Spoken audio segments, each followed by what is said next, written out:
안녕하세요, 여러분. 자, 이번 시간부터 여러분과 같이 오피스 2013에 대해서 공부를 해볼 강사 오미란입니다.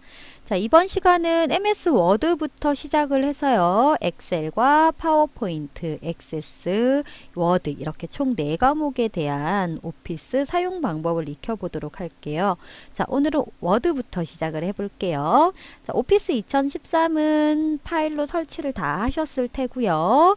자, 오피스 단추를 한번 눌러볼게요. 자, 오피스 단추를 누르시면 모든 프로그램 상에서 아래쪽으로 쭉 내려가시면 마이크로소프트 오피스 2013 부분이 나타날 겁니다. 자, 그 중에 워드 2013 부분을 선택을 해줄게요.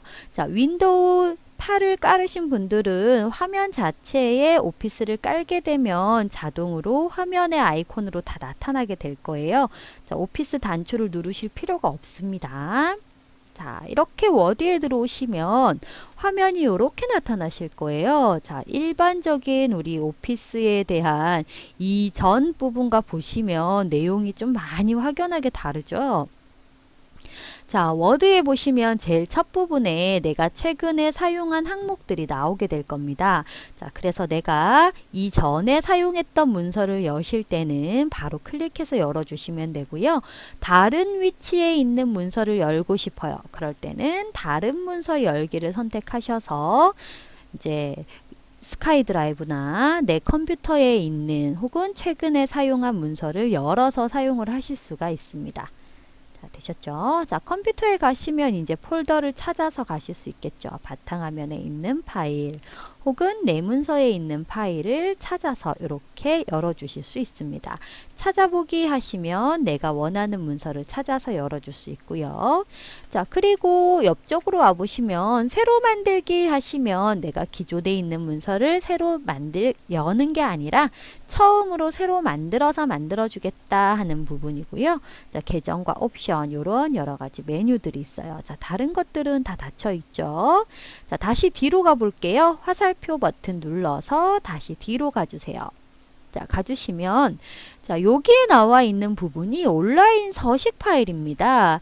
자, 이렇게 디자인을 이용해서 기존에 나타나 있는 보고서 디자인이라든지 교사용 강의 계획서라든지 이력서 파일이라든지 뭐 결혼식 점검 목록, 그다음 뭐 주제별 달력 이렇게 기본적으로 일반 사용자들이 이런 것들은 좀 많이 쓰더라 하는 내용들 위주로 이렇게 앞쪽에 기본적인 서식 파일들이 나타나 있을 거예요.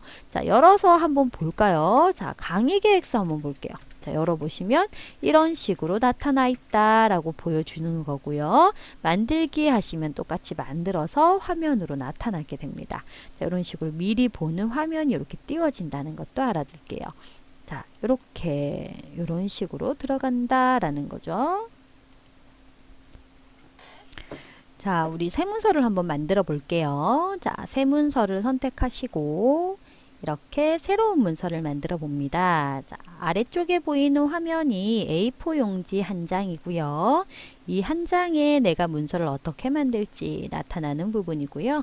자, 그리고 우리 메뉴 부분 한번 볼게요. 제일 위쪽에 보시면 저장과 그리고 되살리기, 취소하기, 그리고 반복, 새로 고침이죠. 이런 내용들이 위에 나타나 있는 이 메뉴바가 있고요. 그리고 제목이 나타나는 제목 표시줄, 현재 제목을 넣지 않았기 때문에 제목은 문서 1이라고 나타날 거예요. 자, 그 다음 끝에서 보시면 도움말 부분이 있고요. 그리고 리본 메뉴를 표시할지 안 할지, 리본 메뉴가 아래에 있는 이 메뉴를 리본 메뉴라고 해요. 눌러보시면 리본 메뉴를 자동 숨기기 하시면 이렇게 메뉴가 사라지게 됩니다. 다시 리본 메뉴에 탭과 명령어 표시를 둘 다 누르셔야 기본적인 메뉴 상태가 되는 거예요. 자, 탭 표시만 하시면 요 메뉴가 사라지죠. 자, 이렇게 메뉴가 숨겨질지 나타낼지 이렇게 선택을 해주시면 되고요. 자, 요거는 최소화 버튼이죠. 우리가 일반적으로 많이 쓰는 버튼이고요. 그리고 요거는 이전 크기로 복원하는 메뉴, X 닫는 메뉴죠. 자, 이런 메뉴들이 있습니다. 자, 그리고 파일부터 한번 가볼게요. 파일을 눌러보시면 아까 열기에 대한 메뉴들이 나타나요. 우리가 인쇄를 하거나 저장을 하거나 다른 이름으로 저장을 하거나 새 문서를 만들거나 열개를 할 때 이 메뉴를 이용해 주시면 됩니다. 자, 화살표 누르시면 원래대로 돌아가고요. 파일 메뉴가 다른 쪽에서는 저장 메뉴가 없습니다. 인쇄도 마찬가지고요. 파일에서 메뉴가 이렇게 나타난다는 거 자, 봐주시고 홈으로 가시면 본격적인 메뉴들이 나타나요. 자, 이 리본 메뉴라는 개념 자체가 오피스 2010부터 도입이 되었죠. 자, 그래서 2007 버전과 2010 버전, 이런 버전에서부터 이 리본 메뉴가 이런 식으로 나타나게 되었어요. 자, 어느 정도 이제 리본 메뉴는 조금 익숙해지셨을 거예요. 자, 홈부터 한번 볼게요. 자, 잘라내기, 복사, 붙이기 하는 메뉴가 나타나 있고요. 아래쪽에 보시면 이렇게 작은 화살표 메뉴가 있을 거예요. 요걸 눌러주시면 앞에 이렇게 메뉴가 다른 메뉴가 나타난다라는 부분입니다. 글꼴 라인도 마찬가지고요. 눌러보시면 대화 상자가 이렇게 나타날 거예요.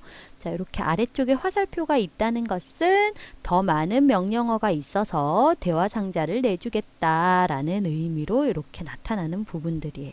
없는 것은 요게 끝이다 라는 부분이고요. 자, 글꼴 라인에 보시면 일반적으로 우리가 이제 글꼴 크기를 바꾸고 사이즈를 변경하고 하는 부분입니다. 자, 요 부분은 글꼴을 크게, 작게, 보통 2포인트씩 늘어나게 됩니다. 그 다음 영어를 어떻게 바꿀 것인지 이 부분이 영어에 대한 변환 방법입니다. 자, 소문자로 써야 되는데 모르고 대문자로 썼어요. 그러면 소문자로 변경하든지 첫 글자만 대문자로 바꾼다든지 대문자와 소문자를 완전히 거꾸로 적었다면 대소문자를 따로 전환을 한다든지 하는 메뉴고요. 자, 이런 여러 가지 서식에 대한 메뉴들이 나타나 있습니다. 하나씩 보시면 어떤 메뉴로 갈지 이렇게 보일 거예요. 자, 얘가 글꼴에 대한 부분이고요. 자, 그 다음 부분이 단락에 관한 부분이에요. 자, 요거는 글머리 기호를 넣을지 안 넣을지. 자, 글머리 기호. 첫 번째 들어가는 목록에 메뉴에 대한 글머리를 넣을지 안 넣을지를 선택을 하는 부분이고요. 자, 그 글머리를 번호로 줄지 아니면 단계가 있는 번호 목록으로 줄지 이런 식으로 설정을 해주시면 됩니다. 들여쓰기, 내어쓰기고요. 우리가 일반적으로 알고 있는 정렬 상태죠. 가운데 정렬 부분. 그 다음에 요거는 문장의 모양을 어떻게 문자의 방향을 바꾼다든지 장평을 늘린다든지 할 때 사용하는 메뉴들입니다. 자, 그리고 뒤에 있는 부분이 이제 스타일에 대한 메뉴예요. 스타일을 추가한다든지 삭제한다든지 할 때 사용하는 메뉴고요. 자, 마지막에 찾기와 바꾸기에 대한 메뉴도 여기에 들어가 있습니다. 자, 각각의 메뉴는 우리 할 때 또 한번 볼게요. 그 다음 삽입에 가시면 이제 표를 삽입한다든지 차트를 삽입한다든지 그림, 스마트 아트, 도형 뭐 이런 모든 내용에 대한 삽입할 수 있는 내용들이 쭉 모여져 있어요. 자, 메모를 삽입한다든지 머리글, 바닥글, 페이지 번호 해당하는 내용들도 전부 삽입 메뉴 안에 들어가 있습니다. 자, 그 다음 디자인에 보시면 문서 자체가 서식으로 되어 있기 때문에 따로 디자인이 많이 필요하진 않지만 파워포인트와 비슷하게 문서에 대한 기본 디자인, 그러니까 제목의 모양이라든지 이런 기본 디자인 모양을 이렇게 만들어 놓은 부분이 있습니다. 사용하시고 싶으시면 선택해서 사용을 하시면 되고요. 크게 쓸 일은 잘 없을 거예요. 워드라는 것 자체가 간단한 문서를 만드는 작업이기 때문에 굳이 문서에 대한 서식을 이렇게 주는 일은 거의 없다고 보시면 되고요. 그 다음 워터마크를 넣으실지 페이지의 색깔을 이렇게 다른 색깔로 변경을 하실지 이런 것들을 선택을 해줄 수가 있고요. 테두리에다가 어떤 이런 페이지에 대한 테두리를 집어 넣을지 안 넣을지 뭐 이런 것들에 대한 부분을 주실 수가 있습니다. 자, 그 다음 페이지 레이아웃. 자, 요게 이제 인쇄 설정에 관한 부분들이에요. 텍스트의 방향을 어떻게 할지, 여백 설정은 어떻게 해줄지, 용지는 가로로 만들지 세로로 만들지, 크기를 A4로 할지 A3로 할지 이런 것들, 다단을 나눌지 안 나눌지 이런 것들에 대한 부분들이 페이지 레이아웃 라인에 들어오게 됩니다. 자, 그 다음 참조 부분은 우리가 미주나 각주 이런 것들 그리고 목차를 만들거나 캡션을 만들 때 사용하는 부분들이 참조 라인입니다. 그 다음 편지 부분은 메일머지를 만들 때 사용하는 부분 메뉴고요. 검토는 맞춤법 검사라든지 그 다음에 우리가 한글 한자를 변환한다든지 언어에 대한 기본 언어 교정이라든지 이런 것들을 선택한다든지 메모를 넣는다든지 뭐 변경 내용을 추적한다든지 이런 것들을 사용하는 부분입니다. 다음 마지막 보기는 우리가 이제 화면을 볼 때 어떤 식으로 볼 것인가, 확대해서 볼 것인가, 축소해서 볼 것인가. 페이지가 여러 페이지라면 4장을 한꺼번에 보고 싶다. 뭐 5장을 한꺼번에 보고 싶다. 이렇게 페이지에 대한 내용도 볼 수 있고요. 그리고 눈금선이나 눈금자 이런 것들을 나타내 줄 수도 있어요. 이렇게 눈금자와 눈금선을 이렇게 나타내서 해당하는 내용들을 이렇게 보여줄 수도 있습니다. 자, 그리고 보통은 인쇄 모양 상태로 우리가 보통 이렇게 인쇄를 하죠. 그래야 글자를 쓰고 났을 때 인쇄를 했을 때 이런 내용대로 인쇄가 되기 때문에 이런 형태로 많이 봐주고요. 그 다음에 웹 모양도 마찬가지. 인터넷 페이지로 내가 이 모양을 보고 싶다 하실 때는 웹 모양으로 보셔도 돼요. 그러면 끝 라인 선이 없어지죠. 이런 식으로 인쇄 모양, 읽기 모드. 자, 이런 식으로 변하게 됩니다. 되셨죠? 자, 하셨다면 위에 보시면 읽기 도구 자동 숨기기라는 메뉴가 있어요. 아이고. 다시 가야 되겠네요. 보기 메뉴에서 다시 우리 일반 메뉴가 어떤 거죠? 가볼게요. 자, 문서 편집을 누르시면 원래대로 돌아오네요. 자, 이런 식으로 해서 모양을 변경을 하실 수가 있습니다. 자, 그리고 아래쪽에 내려가 볼게요. 자, 아래쪽에 표시줄에 보시면 지금 현재 몇 페이지를 작업하고 있는 것인지 나타내실 수 있습니다. 눌러보시면 내가 5번째 페이지로 넘어가고 싶다 하시면 우리 파워포인트의 슬라이드 모양처럼 하나씩 하나씩 페이지가 나타날 거예요. 자, 그리고 내가 찾고자 하는 단어가 지금 몇 개의 단어가 있고 미주와 각주가 어떻게 되어 있고 이런 상태들을 볼 수 있는 내용들입니다.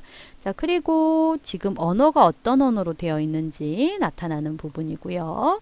자, 뒤쪽으로 보면 이제 모양, 읽기 모드, 인쇄 모양, 웹 모양에 대한 모양 상태 변경이 가능하고요.